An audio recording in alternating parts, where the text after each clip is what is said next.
Pt1. Welcome to another edition of First Take. To my left here is Kendall. I am Zach. First, we'd like to say, obviously, that make sure that you are wearing your mask outside. It is now mandated in the state of Massachusetts to wear one, so whenever you are outside in the public area, wear one of these. Obviously, keep washing your hands for up to 20 seconds. Make sure you're staying 6 feet apart, and all the other kind of guidelines that we need for social distancing, okay? So, getting into this, we're going to have a couple topics today. First, we'll talk about 2K simulation. After that, we're going to talk a little bit about The Last Dance. And then we're going to finish it up with the Tampa Bay Buccaneers, or also known as Tampa Bay. And then we'll finish it off with a little bit of a Mount Rushmore. So, Jeffrey, let's get started with the first question there, bud. Alrighty. Well, 2K decided to make the first round of the playoffs, and here are the results. What do you guys think about it? Well, as you can see, if you see the board there, we have all the different ones. I don't know, we just want to go through each one individually? Yeah, I mean, like we said, we took a look at it, and obviously with it being a video game simulation, we didn't watch the games, we just saw what 2K put out. So there were a few series that we agreed on. Celtics sweeping the Magic 4-0, the Bucks beating the Nets 4-2, were a couple in the East. But some eyebrow raisers here. Raptors sweeping the Pacers 4-0. Pacers were coming, having a good year, but getting swept by the Raptors. And then the 76ers Heat, which is one that we definitely didn't agree on. With the 76ers edging out the Heat in 7 games. I had the Heat, to tell you the truth. And here's why, honestly. I look at the Heat roster, and even though Philly may seem a little more talented, given that you have Joel Embiid and you have Ben Simmons, I just really, really like this team that's built around Jimmy Butler. You know what I mean? Like, lots of young guns. You know, they love running the floor. They hustle. They play amazing defense. I think they're one of the top teams in defense right now, if I'm not mistaken. Let me look here real quick. Yeah, I mean, they're top 5 in blocks, which is actually really good. Top 15 in steals. Field goal percentages in the top 15. I mean, I don't know. I don't think it would have been the 76ers' way, just because, you know, they haven't really done much in the playoffs before. Not to mention health problems. We've had Joel Embiid coming in and out. I mean, maybe healthy now, but who knows if he can continue to stay healthy. And then Ben was in and out. Joel Embiid is the singular reason that the 76ers should and would have won that series if it did happen. I agree with what you're saying. I expect any team with Jimmy Butler on it to be one of the top teams defensively. He holds his teammates accountable. I expect that from him. But with this 76ers team, you're talking about a team that last year, yes, are they injured all the time? Okay, it happens. But the specific injuries that are happening right now, you got Ben Simmons in, which opens up the court for Joel Embiid. When Simmons doesn't play, Embiid becomes dominant. We just know that. Simmons isn't taking up space in the middle without being able to shoot the ball. That way, Joel Embiid's able to eat in the paint. And I understand Bam Adebayo's having a great year. He is not big enough to contain Joel Embiid in the paint. And you have to think about it. We all get on Joel Embiid. He went up to Toronto earlier in the year, scored 0 points after we watched this man sobbing, crying off the court. You thought he would have gone back and wanted to do something. I think he was holding it for the playoffs. You have him with no Simmons. I really believe that he would have been 30-point double-doubles throughout the playoffs. Joel Embiid. Would they have won a championship?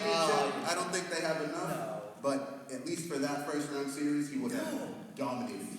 Bam Adebayo, honestly, we should have talked about him a little bit more when it came to Defensive Player of the Year, because if you think about it, there was a couple times where he really did one-on-one shut down a few of the great players in this league. I mean, I don't have the stats on me right now, but I remember looking up an article about it, and I don't know, man. You're talking about the most dominant big man in the NBA today. But when he actually needs to step up, has he actually delivered on you? That's the issue. That is the issue. That's the thing. This right here. After embarrassing himself last year, allowing people to see him, emotions fine. But when you're Joel Embiid and you allow people to see you the way that he was last year after the playoffs when Kawhi ripped his heart out of his chest. Just keep letting him shoot threes, and he'll miss them all day because he only shoots about 25% from three. No.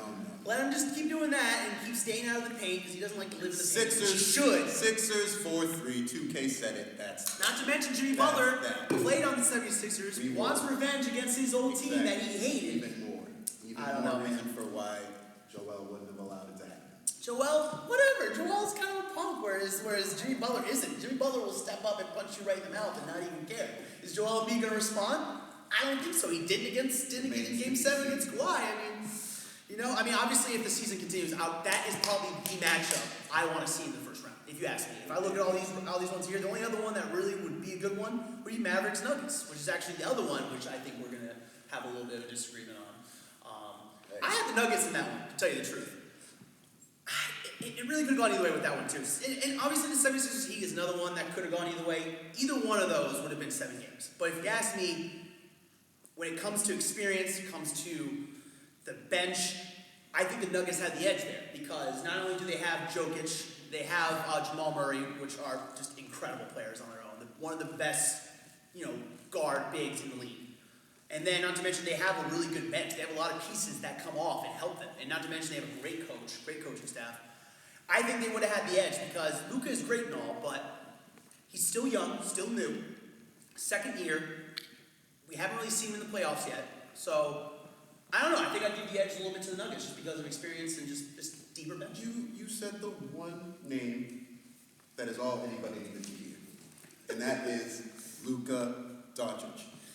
Yes, he did make it to the playoffs, but guess what? He also didn't have Kristaps Porzingis last year. He has a squad around him now that has limited him. Is he healthy? I would say he was rounding into shape. You look in late February, early March, Kristaps had multiple 30-point double-doubles while Luka was, I don't know if they were load managing or if there is something going on. You can never really tell these days. But Luka was taking some time off, and in his absence, Kristaps was, I know he had one game 34 and 15 possibly against the Pelicans. So he was getting it. He was ready.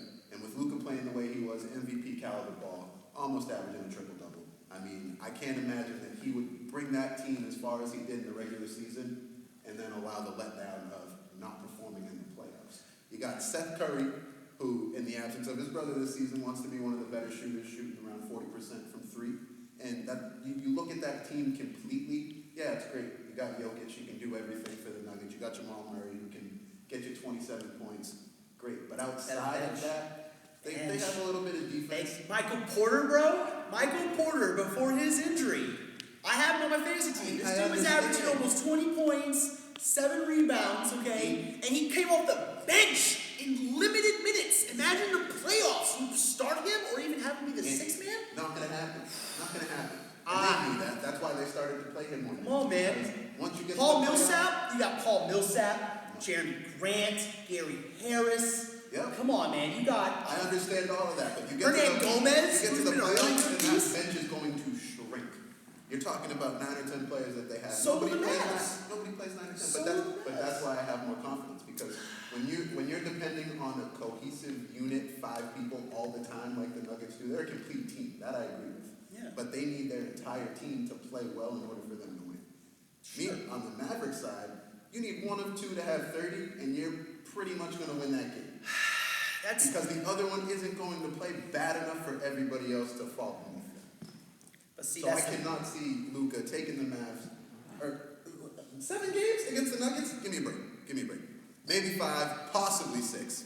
But I can't see Luka. I can't see Luka allowing Jokic 7 games with the Nuggets. Jokic was averaging a 20 and 10 double-double with 7 assists, okay? And then not to mention Jamal Murray has already shown in a few instances that he's a very clutch player and he does step up in those big moments. Kristaps was coming.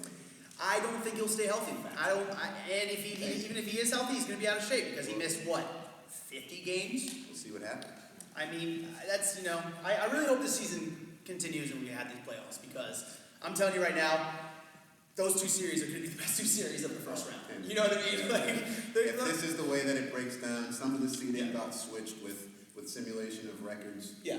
So this obviously isn't exactly what would happen, but if these were the series, I think those 2 would definitely be Those would be the ones amazing. to watch. The one that really kind of got me going, though, is the Rockets Thunder series. I think the Rockets would have swept the Thunder. I don't think the Thunder. I like what they're doing, and they're definitely a surprise this season. But that doesn't mean anything. Playoffs are where it's at, and not to mention Chris Paul has already shown us that he's absolutely terrible in the playoffs, and on top of that, he can't stay healthy. So I think in Game 2 of that series, he's pulling a hammy again. Let's back it up a little. He's done. Let's back And it he's up done. just a little bit. Pulls that hammy, and he's done for it, bro. Does he get injured? Is he injury prone? Yes, I'll agree to that. But not in the first round.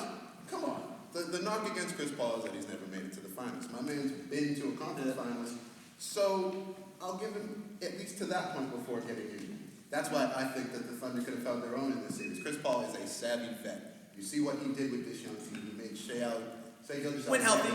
a killer. Brought him in, taught him how to be a professional. Now this young man is on his way to being an all-star for multiple years in the future. Steven Adams, people don't realize Steven Adams is still one of the youngest players in the league. I think my man's 25 or 26 years old. So you have to understand, with a point guard and a big as seasoned as Steven Adams in the playoffs, Steven Adams is an old school big man. And in the playoffs, that is what you need with a point guard as esteemed as Chris Paul.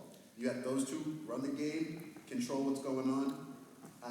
I would take that any day over watching James Harden jack 100 shots from 40 feet or Russell Westbrook trying to create for people and turning the ball over 12 times a game. That's just me. Here's my problem, okay? With the Thunder right now, and their season stats, they're 28th in assists. They are 30 in offensive rebounds, okay? And they're not even in the top 15 in steals or blocks, okay? When it comes to the playoffs, you need to, one, have good defense. And you really, there needs to be other people that will step up and, in fact, play together better. And this one-on-one stuff that they're doing in OKC won't work in the playoffs. I mean, none of these guys really pass the ball. You want to talk about one-on-one stuff and you're picking the Rockets? My goodness, I've never seen more ISO ball in my life. You have two people that are going to hold the ball, and they literally play small ball so that there's nobody in the paint. Yeah, but they're also one of the two most talented one-on-one players in the league. Definitely the number one most talented one-on-one player is James Harden, I think. When it comes to one-on-one offense, it's probably James Harden. Okay, and then Westbrook can easily move that ball around, okay? I don't know. I just don't think it would have been that hard of a series for the Rockets because they just have way more talent. Okay, granted, they don't have size anymore because they got rid of all their size. Small ball was going to be the end of the Rockets. I do not believe small ball will work in the playoffs. We might have to agree on that one because I think you always need a token big. Small ball's not going to work in the playoffs. Granted. But their only big guy is what? Who's their only big guy? What I don't understand is they had Tyson Chandler and didn't use him at all. I feel like Tyson Chandler would still be good for a couple of rebounds, at least a defensive anchor on a small. All they have is Tyson Chandler as their only center. Yeah, doesn't play. So. Oh, they have this guy Isaiah Hartenstein. Exactly. He looks like he's a rookie, so but he's not even playing. PJ Tucker is going to stop Steven Adams. So. How in the world is Jeff Green going to be able to? I think we understand. It's definitely tough, but I just don't think the Thunder. They look good this season, but how many teams have looked good this season and then just bomb the playoffs? I'm just saying. But anyways, James Harden. We can agree on the Clippers Jazz.